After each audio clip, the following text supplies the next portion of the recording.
नमस्कार, स्वादांची मैफिल चॅनलमध्ये तुम्हा सर्वांचे खूप खूप स्वागत। आज मी माझी मैत्रीण दीपाली मोडक हिची थालीपीठाच्या भाजणीची रेसिपी तुमच्यासोबत शेअर करत आहे।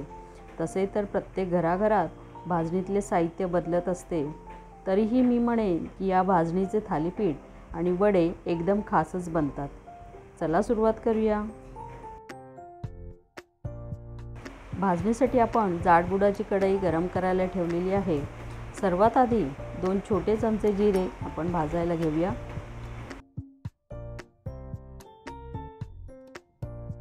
एक मिनिटभर हे जिरे परतल्यानंतर त्यात आपण 2 मोठे चमचे मेथी दाणे घालून घेत आहोत। हे दोन्ही आपण मध्यम आचेवर भाजून घेत आहोत। 3 मिनिटांमध्ये जिरे आणि मेथी दाणे मस्त भाजले गेलेले आहेत। त्याचा खूप छान वास येतो आहे। हे आपण आता काढून घेऊया। यानंतर 1 वाटी म्हणजे 150 ग्रॅम गहू आपण मध्यम आचेवर भाजायला घेतलेले आहेत। अशा पद्धतीने धान्य भाजल्याने ती पचायला तर हलकी होतातच आणि आपले थालीपीठ किंवा वडे खायला खूप खमंग लागतात। त्याशिवाय या भाजणीचे शेल्फ लाईफही वाढायला मदत होते। हे पहा, 6 ते 7 मिनिटांमध्ये गव्हाला मस्त चटका बसला आहे। त्याचा खरपूस वासही येत आहे। आता हे गहू पण आपण काढून घेऊया। आता आपण पाव किलो हरभरे मध्यम आचेवर भाजून घेत आहोत।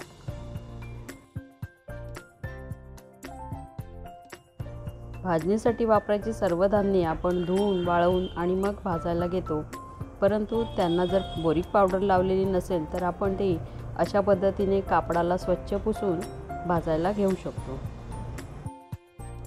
हे पहा, 10 मिनिटांमध्ये मध्यम आचेवर हरभरे मस्त खमंग भाजले गेलेले आहेत। आता तेही आपण काढून घेऊया। याच पद्धतीने आपण पाव किलो अख्खे उडीद भाजून घेत आहोत। उडीद उपलब्ध नसतील तर आपण उडदाची डाळही इथे वापरू शकतो।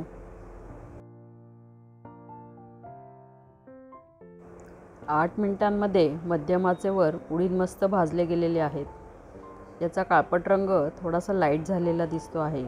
आता हे उडीदही आपण काढून घेऊया। आता आपण 1.5 कप म्हणजे 100 ग्रॅम धणे भाजून घेणार आहोत, पण हे मस्त क्रिस्पी व्हायला हवे म्हणून आपण ते मंद आचेवर भाजणार आहोत।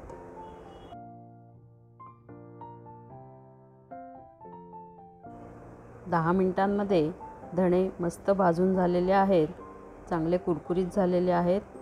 हेही आपण आता काढून घेऊया।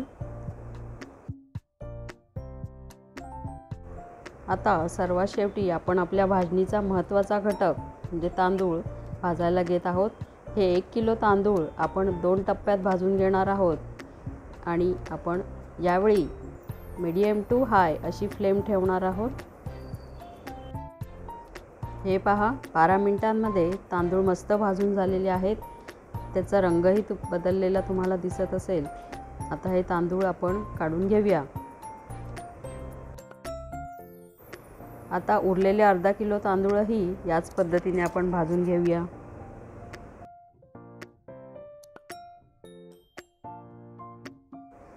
उरलेले अर्धा किलो तांदूळ सुद्धा व्यवस्थित भाजून झालेले आहेत।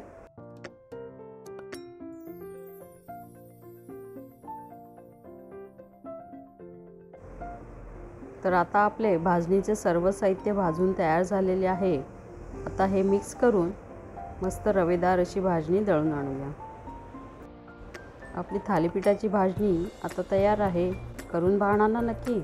हो, आणि बनवल्यानंतर तुमच्या प्रतिक्रिया आम्हाला जरूर कळवा। व्हिडिओ आवडला असेल तर लाईक आणि शेअर जरूर करा। स्वादांची मैफिल चॅनलला तुम्ही सबस्क्राईब केले नसेल तर आता लगेचच करा। चला भेटूया लवकरच। तोपर्यंत बाय।